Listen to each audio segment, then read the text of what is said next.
The Galactic University Experiment. Professor Zixnera nervously adjusted her photoreceptors as she peered out the window of her office at the Galactic University of Sciences. The swirling nebula outside, usually a source of calm for the Arcturian academic, did little to soothe her frayed nerves today. In just a few hours, the first group of human students would arrive on campus, and the very thought sent shivers through her bioluminescent tentacles. "Are you certain this is wise, Dean Kroltek?" Zixnera chittered, turning to face her superior.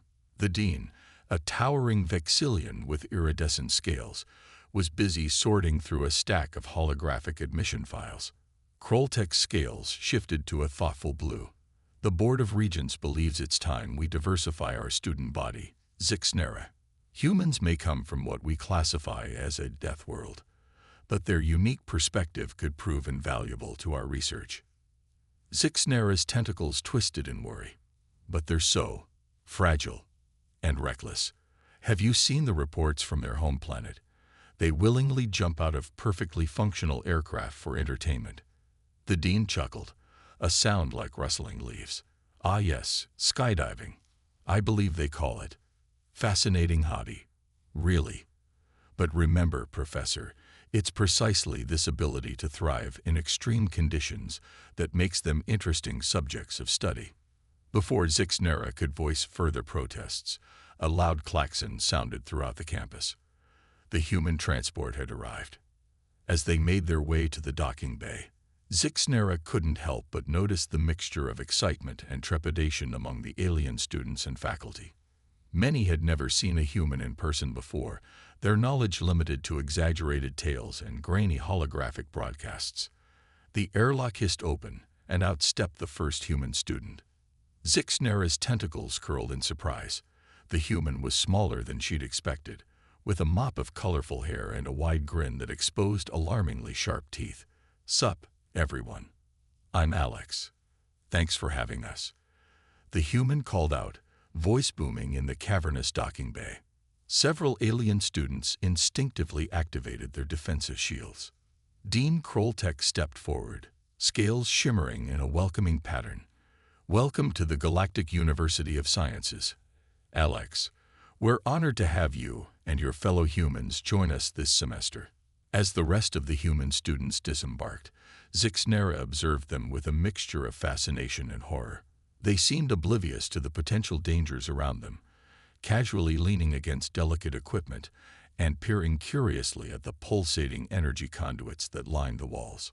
One human, a tall female with intricate markings on her arms, tattoos Zixnera recalled from her research, approached a group of Quetzal students. The avian aliens ruffled their feathers nervously. "Hey there, I'm Sarah. Those are some awesome feathers you've got. Do they help you fly in low-gravity environments?" she asked, reaching out to touch one of the Quetzal's iridescent plumage. The Quetzal squawked in alarm, feathers puffing up defensively. Please don't touch. Our feathers are very sensitive to foreign DNA." Sarah quickly withdrew her hand, looking sheepish. "Oh man, I'm so sorry. I didn't know. Thanks for telling me. I'll be more careful in the future." Zixnera was surprised by the human's quick apology and apparent willingness to learn. Perhaps they weren't as reckless as she'd feared. Her tentative optimism was short-lived, however. As Dean Kroltek began leading the group on a tour of the facility, one of the human students, a stocky male named Mike, noticed the pulsating energy core that powered the university's gravity generators. "Whoa, check that out," Mike exclaimed, eyes wide with excitement. "Hey, Prof, what would happen if someone were to, say, increase the power output by 200%? Would it create a localized gravity well?" Zixnera's photoreceptors blinked rapidly in alarm. "Absolutely not. That would cause a catastrophic collapse of the entire system. We could all be crushed into singularities." To her horror, Mike's grin only widened. "Awesome. So it's basically a potential black hole machine. Man, the experiments we could run with that." Dean Kroltek quickly intervened, steering the group away from the energy core. Perhaps we should continue our tour in the xenobiology labs, he suggested, scales flickering with barely concealed anxiety. As they entered the labs, Zixnera noticed the human's eyes light up at the sight of the various alien specimens floating in stasis tanks.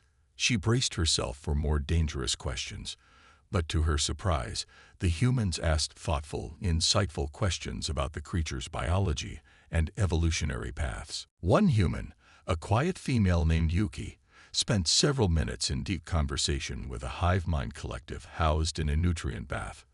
The collective's synapses fired rapidly, clearly engaged in the discussion. Fascinating, Yuki murmured as she finally stepped away. Their distributed consciousness allows for parallel processing on a scale we can barely comprehend. Imagine the applications for problem-solving and data analysis. Zixnera found herself nodding in agreement. Perhaps there was more to these humans than she'd initially thought. As the tour concluded and the humans were shown to their quarters, Dean Kroltek pulled Zixnera aside.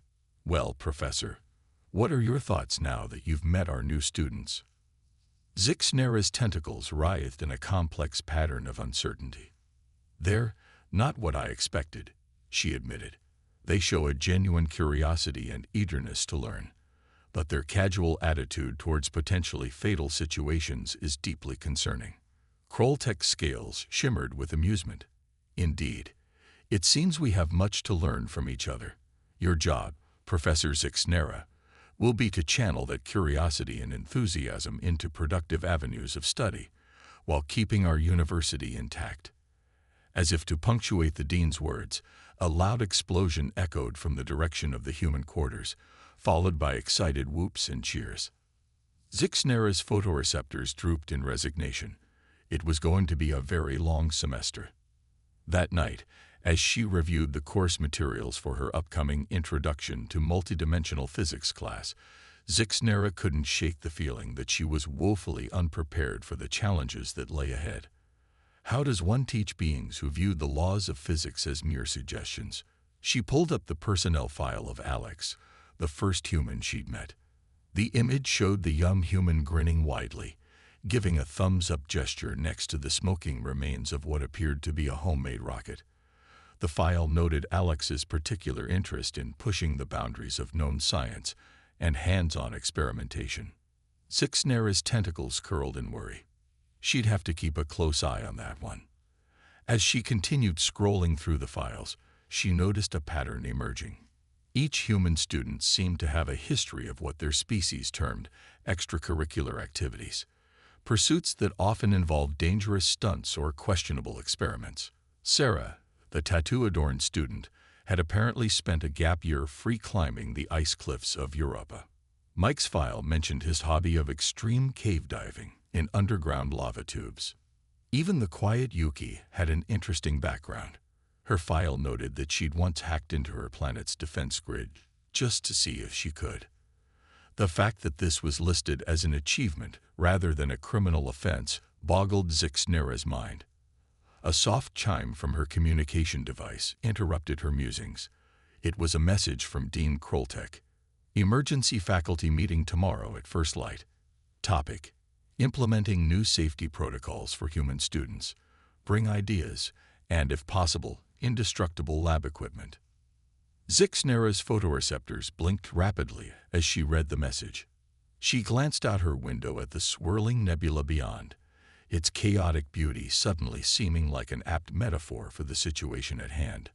As she settled in for a restless night's sleep, one thought kept circling through her mind. The humans had only been on campus for a few hours, and already they were reshaping the very foundations of how the Galactic University operated. Whether this change would lead to groundbreaking discoveries or unmitigated disaster remained to be seen. But one thing was certain: it was going to be an unforgettable semester. Classroom chaos and cosmic conundrums. Professor Zixnera's first class with the human students was an experience she would never forget. As she floated into the lecture hall, her bioluminescent tentacles pulsing with a mixture of anxiety and anticipation, she found the humans already there, eagerly chatting among themselves and with their alien classmates. "Good morning, students," Zixnera began, her translator module converting her harmonic vibrations into standard galactic common. Welcome to Introduction to Multidimensional Physics. Today, we'll be discussing the fundamentals of. She was interrupted by a hand shooting up. It belonged to Alex, the human with the colorful hair. Professor, quick question. If we were to create a localized fold in space-time, could we theoretically use it as a shortcut between dimensions? Zixnera's photoreceptors blinked rapidly. Well, that's a rather advanced concept, but in theory. Awesome! Alex exclaimed, already scribbling furiously in a notebook. Because I've been working on this design for a trans-dimensional toaster, and I think I'm really close to a breakthrough. The alien students nearest to Alex instinctively scooted their hover desks a few feet away. Zixnera felt a headache forming in her central nervous cluster. Perhaps we should start with the basics, she suggested weakly. Now, if you'll direct your attention to this holographic model of a simple four-dimensional cube. As the lecture progressed, Zixnera found herself constantly amazed by the human's approach to learning, where her alien students diligently took notes and asked clarifying questions. The humans seemed to view each new concept as a challenge to be overcome or exploited. Mike, the stocky human who had been so interested in the gravity generators, raised his hand. Professor, if we can manipulate the curvature of space-time, couldn't we theoretically create a bubble of altered time flow? You know, speed it up or slow it down. Before Zixnera could respond, Sarah chimed in excitedly. Oh man, imagine the applications. We could use it for rapid healing, or to solve complex calculations in microseconds, or age whiskey super fast. Added another human student, eliciting chuckles from his peers. Zixnera's tentacles writhed in exasperation.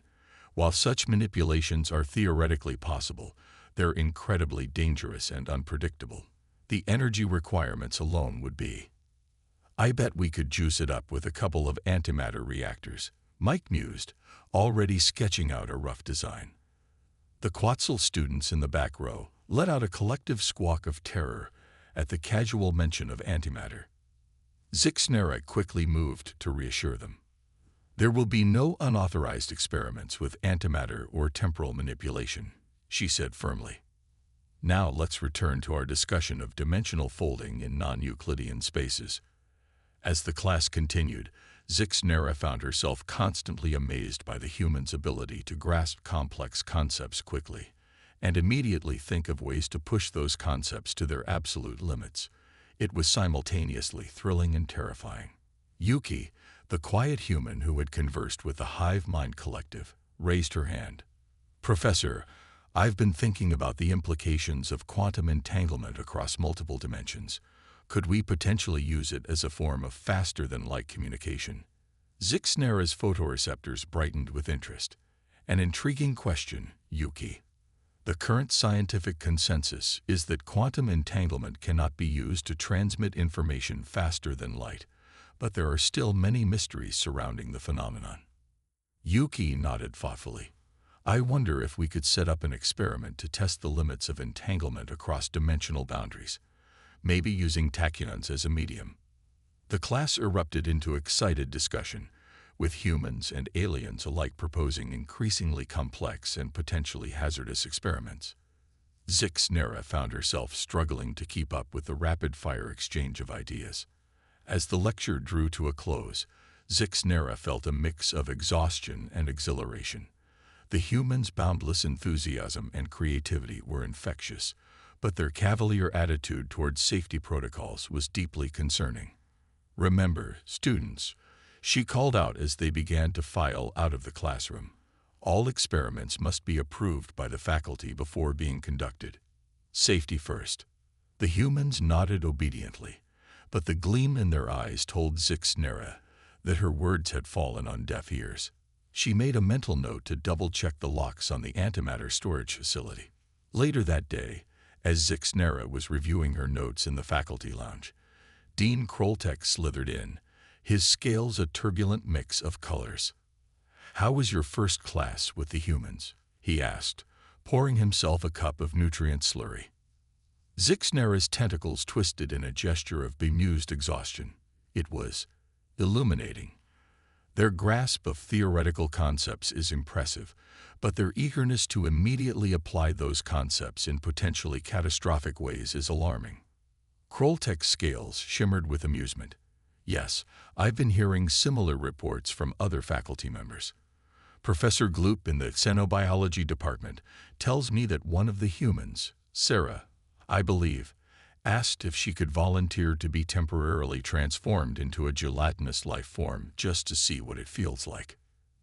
Zixnera's photoreceptors widened in shock. Surely he didn't allow it. Of course not, Kroltek assured her. Though I must admit, part of me is curious about what would have happened. Their conversation was interrupted by a loud explosion from somewhere deep within the campus. Alarms began blaring, and the emergency containment fields flickered to life. Zixnera and Kroltek rushed to the source of the disturbance, the quantum mechanics lab. As they arrived, they found a group of human and alien students standing outside, looking sheepish and slightly singed. Alex, hair now standing on end and face smudged with soot, grinned widely as the professors approached. "Don't worry, we've got it under control. Just a small miscalculation in our quantum tunneling experiment." Small miscalculation? Zixnera sputtered, her tentacles flailing in disbelief. "You've created a temporary rupture in the fabric of space-time." Indeed, floating in the center of the lab was a swirling vortex of energy, occasionally spitting out strange, otherworldly objects. Mike peered at the vortex with interest. "You know, we might be able to use this as a power source. The energy output is off the charts." Sarah nodded enthusiastically.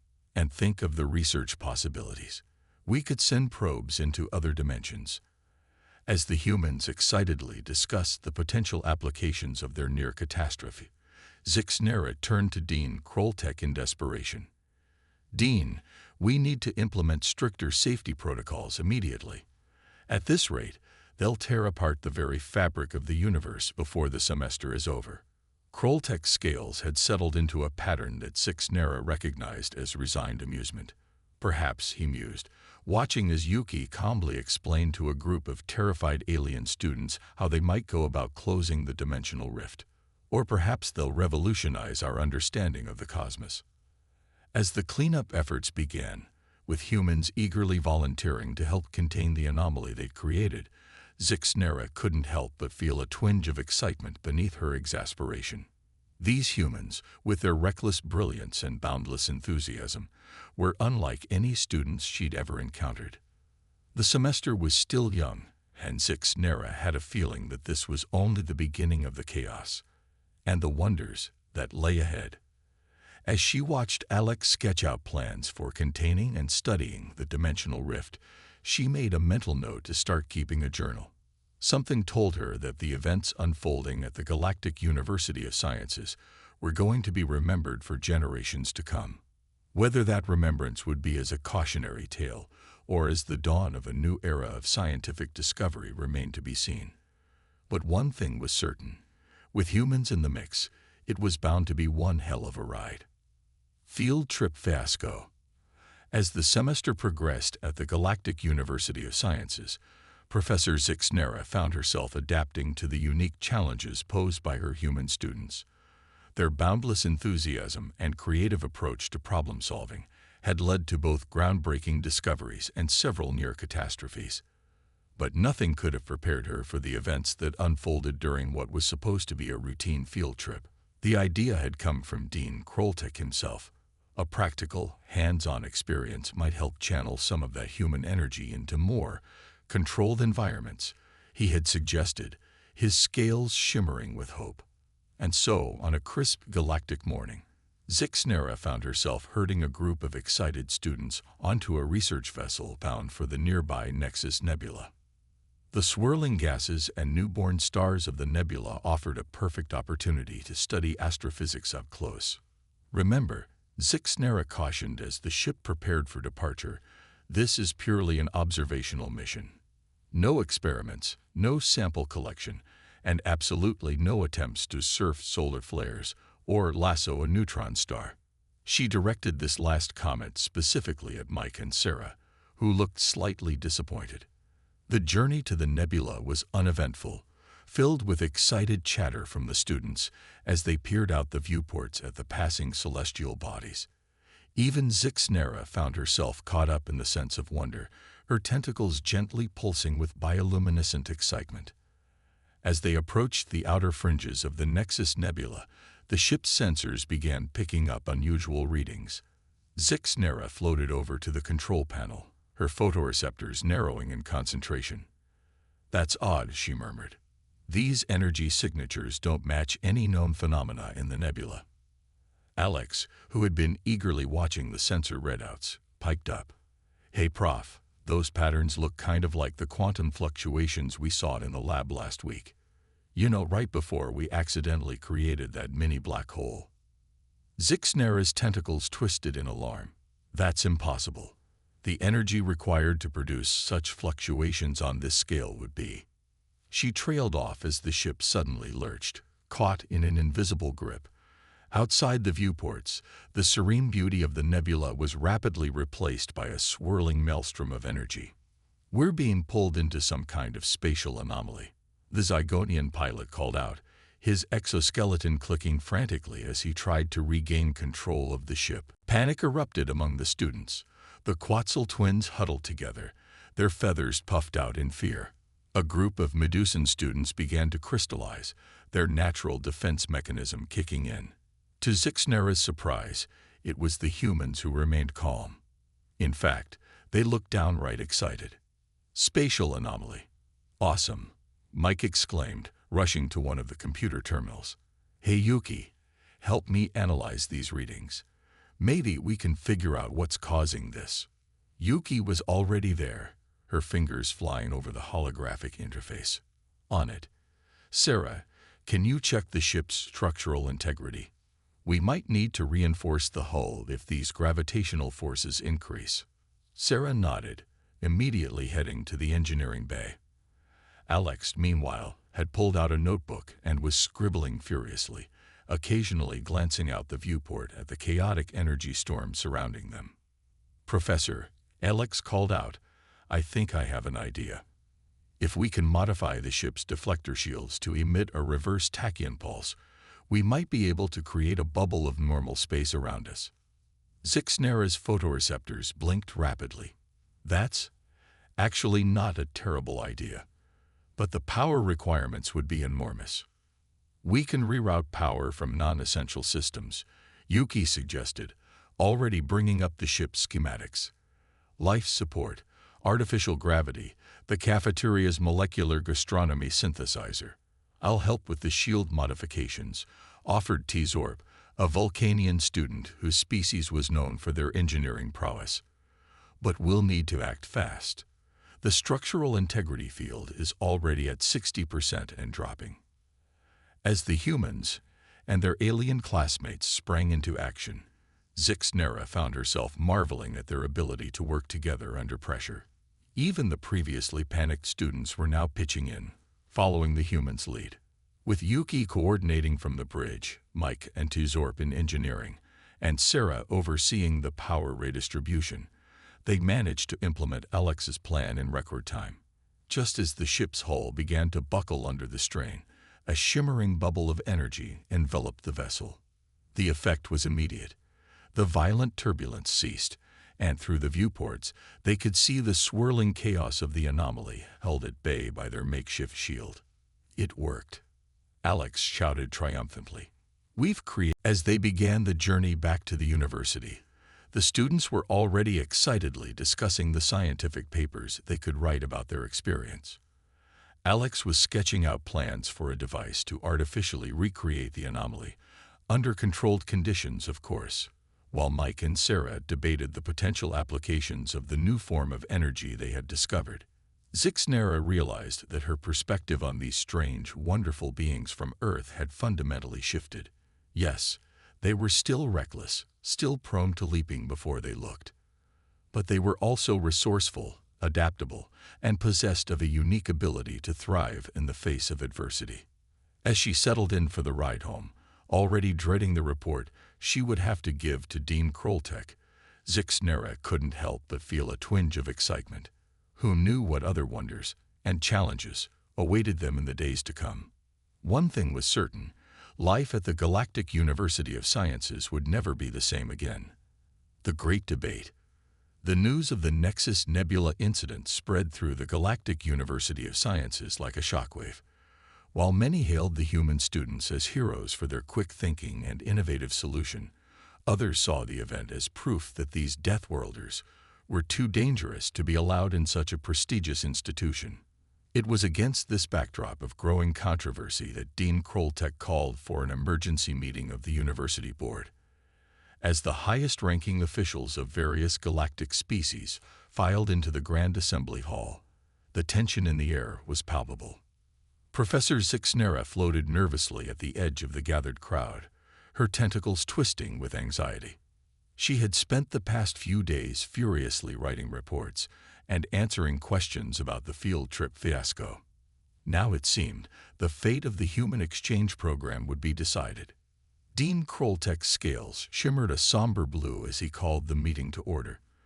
"Esteemed colleagues," he began, his voice carrying across the hall, "we are gathered here today to discuss the recent events in the Nexus Nebula, and more broadly, the impact of our human students on this institution." A murmur rippled through the assembly. Zixnera noticed several board members nodding in agreement, their expressions grave. "These humans," continued a Thoraxian representative, his multifaceted eyes glittering with disapproval, "have caused more incidents in one semester than we typically see in a decade. The damage to university property alone is astronomical. Not to mention the psychological trauma inflicted on our more sensitive students," added Professor Gloop, his gelatinous form quivering with emotion. "My Medusan students are still recovering from their crystallization during the nebula incident." The complaints continued, each more damning than the last. Zixnera felt her heart sink. It seemed the humans' time at the university was coming to an end.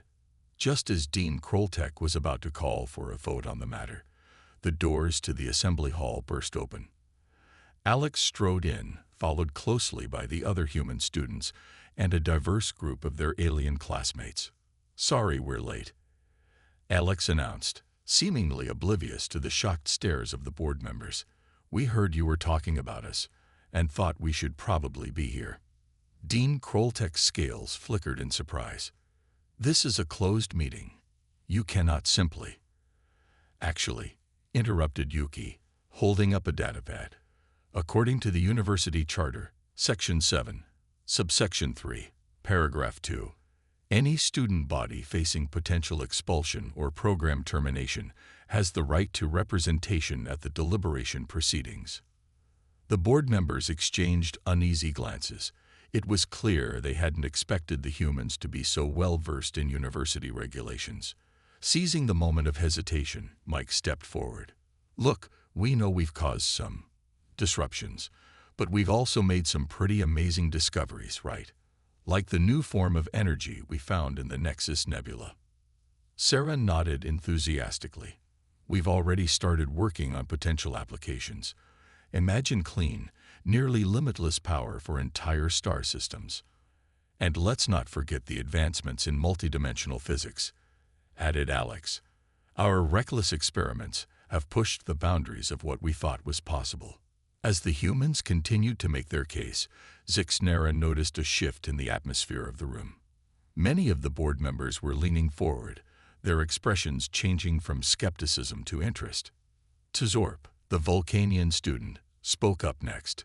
"Before the humans arrived, I never would have considered combining tachyon field theory with classical thermodynamics. Now, we're on the verge of revolutionizing faster-than-light travel." One by one, alien students stepped forward to defend their human classmates, sharing stories of collaboration, innovation, and friendship. The Quetzal twins, their feathers no longer puffed in fear but sleek with confidence, described how the humans had helped them overcome their species' natural timidity. "They taught us that sometimes you have to take risks to make great discoveries," they chirped in unison. Even Professor Gloop's Medusan students, fully decrystallized, spoke in favor of the humans. Yes, we were frightened during the nebula incident, one of them said, their voice a melodious hum. But the humans showed us how to face our fears and think creatively under pressure. These are invaluable skills for any scientist. As the testimonials continued, Zixnera felt a swell of pride. These were her students, humans and aliens alike, standing together and defending not just their right to be at the university, but the very spirit of scientific inquiry and collaboration. Finally, Alex stepped forward once more, his expression uncharacteristically serious. Members of the board, we understand your concerns. We come from a world that's, well, pretty messed up by your standards. We're used to facing danger on a daily basis, to treating every obstacle as a challenge to overcome. He paused, looking around the room. But that's exactly why we can offer a unique perspective to this university. We see possibilities where others see only danger. We're willing to take risks, to push boundaries, all in the pursuit of knowledge and progress. Sarah picked up where Alex left off. We're not asking you to ignore the risks we pose. We're asking you to weigh those risks against the potential benefits. The universe is vast and full of dangers. Shouldn't the brightest minds in the galaxy learn to face those dangers head-on, rather than hiding from them?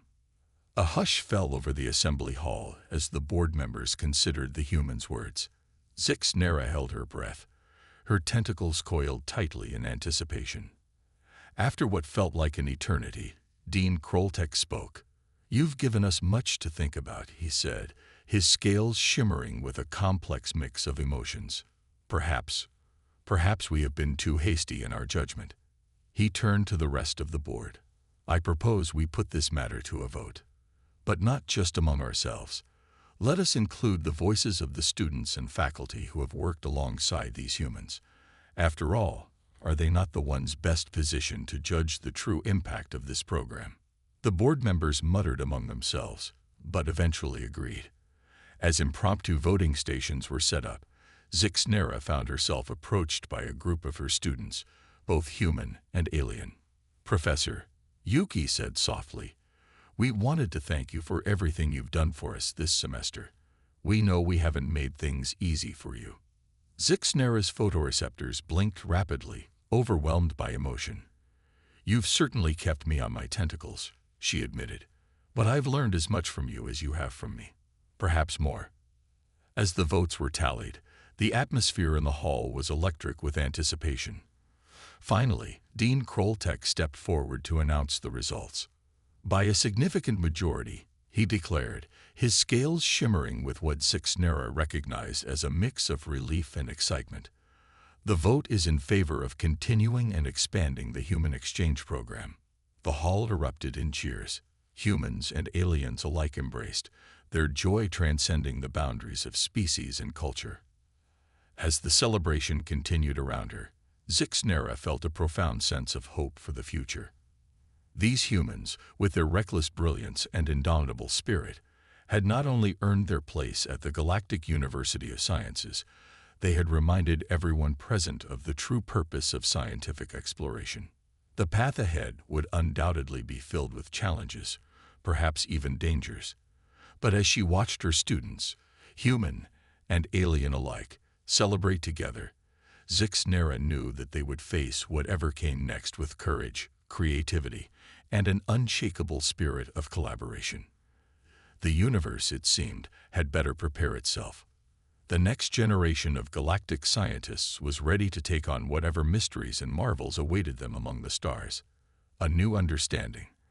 In the cycles following the Great Debate, the Galactic University of Sciences underwent a transformation that would ripple across the cosmos. The decision to not only continue but expand the human exchange program marked the beginning of a new era in galactic academia. Professor Zixnera found herself at the center of this whirlwind of change. Her classroom, once a bastion of careful theorizing and cautious experimentation, had become a hub of innovation and controlled chaos. On this particular day, Zixnera floated into her lecture hall to find it abuzz with activity. Human and alien students alike were gathered around a complex apparatus that dominated the center of the room. "Professor," Alex called out excitedly, his hair even more wildly styled than usual. "You're just in time. We're about to test our trans-dimensional communication device." Zixnera's photoreceptors widened in a mixture of curiosity and apprehension. "Trans-dimensional? Alex, please tell me you haven't been tearing holes in the fabric of reality again." Sarah grinned, making some final adjustments to the device. "No tears this time. Professor, we've learned our lesson. This baby uses quantum entanglement across dimensional boundaries to establish a stable communication link. We think," added Mike, his tone casual despite the gravity of what they were attempting. "Worst case scenario, we accidentally tune into the consciousness of an elder god. But hey, think of the interview opportunities." Before Zixnera could voice her concerns, Yuki stepped in. "Don't worry, Professor. We've implemented every safety protocol in the book. And then we wrote some new ones, just to be sure." Zorp, the Vulcanian student, nodded in agreement. "We've also incorporated some of my people's ancient wisdom concerning the boundaries between realities. It's a fascinating blend of cutting-edge science and age-old mysticism." As Zixnera watched her students work, she marveled at how far they had come. The humans' boundless enthusiasm had not diminished, but it was now tempered with a greater understanding of consequences and a genuine respect for safety. More importantly, she noted how seamlessly the humans and aliens worked together. Ideas flowed freely, each species contributing their unique perspectives and abilities to the project at hand. "All right, everyone, stand back," Alex announced, initiating trans-dimensional link in 3, 2, 1. The device hummed to life, emitting a soft, pulsating glow. For a moment, nothing seemed to happen. Then suddenly, a shimmering portal of light appeared above the apparatus. "It worked," Sarah exclaimed, her eyes wide with wonder. Through the portal, they could see a landscape that defied description. Impossible geometries and colors that shouldn't exist twisted and flowed in mesmerizing patterns. "Greetings, beings of the third dimension," a voice echoed from the portal, somehow conveying a sense of ancient wisdom and childlike curiosity at the same time. "We have long awaited contact with your realm." As her students eagerly began conversing with the trans-dimensional entity, Zixnera felt a gentle tap on her tentacle. She turned to find Dean Kroltek floating beside her, his scales shimmering with amusement. "Remarkable, isn't it?" the dean mused. "A year ago, the mere idea of such an experiment would have sent half the faculty into stress molting." Zixnera's tentacles waved in agreement. "They've certainly challenged our preconceptions about what's possible and what's safe."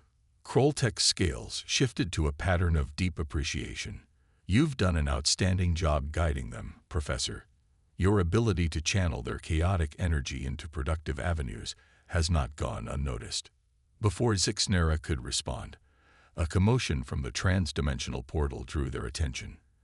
The alien entity was explaining some concept that had the students scribbling notes furiously.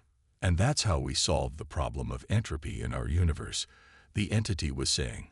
"Of course, it did result in the temporary reversal of causality, but you get used to it after a while." Mike looked up from his notes, a gleam in his eye that Zixnera had learned to be wary of. "Hey, do you think we could try that here? Just on a small scale, maybe reverse time in the cafeteria, so we can retaste last week's dessert." Before Zixnera could intervene, Sarah elbowed Mike in the ribs. "Remember the new Rule 17, Mike. No messing with fundamental forces unless we've run at least 1,000 simulations first." Zixnera felt a surge of pride. They were learning, growing, becoming true scientists who understood the weight of their discoveries. As the demonstration concluded and the students began discussing the implications of their success, Dean Kroltek turned to Zixnera once more. "We've received an interesting proposal from the Galactic Council," he said, his tone casual but his scales betraying excitement. "They want to establish a new division dedicated to high-risk, high-reward scientific endeavors. Given the success of our human program, they feel we're uniquely qualified to lead this initiative. Zixnera's photoreceptors blinked rapidly as she processed this information. That's unprecedented. The Galactic Council has always been so conservative in their approach to research. Kroltek's scales shimmered with amusement. Yes, well, apparently watching a group of Deathworlders make breakthrough after breakthrough has convinced them that perhaps a little controlled chaos isn't such a bad thing. He paused, fixing Zixnera with all four of his eyes. They've requested you to head this new division, Professor. Your experience in managing, let's call it innovative enthusiasm, makes you the ideal candidate. For a moment, Zixnera was speechless, her tentacles waving in small, confused patterns. She looked around the classroom, at the humans and aliens working together, pushing the boundaries of science and their own preconceptions. She thought of how far they had all come, not just the students, but herself as well. She had learned to see the universe through new eyes, to find excitement rather than fear in the unknown. I would be honored, Zixnera said finally, her voice filled with determination. As if on cue, a small explosion echoed from the corner of the room, followed by Alex's excited voice. Hey everyone, I think I just accidentally discovered a new fundamental force. Anyone have a spare containment field? Zixnera and Dean Kroltek exchanged a look that somehow managed to convey exasperation, amusement, and anticipation all at once. Well, Kroltek said, his scales settling into a pattern of resigned excitement. Shall we go see what new wonder our students have unleashed upon the universe this time? As they moved to investigate, Zixnera felt a sense of profound optimism wash over her. The future stretched out before them, vast and unknown, filled with dangers and marvels beyond imagination. But with the combined brilliance of humans and aliens working together, with their unique blend of caution and daring, of wisdom and wonder, she knew that they were ready to face whatever the cosmos had in store. The age of timid exploration was over. A new era of galactic science had begun, and at its heart were the reckless, brilliant, endlessly surprising humans and the aliens who had learned to see the universe through their eyes.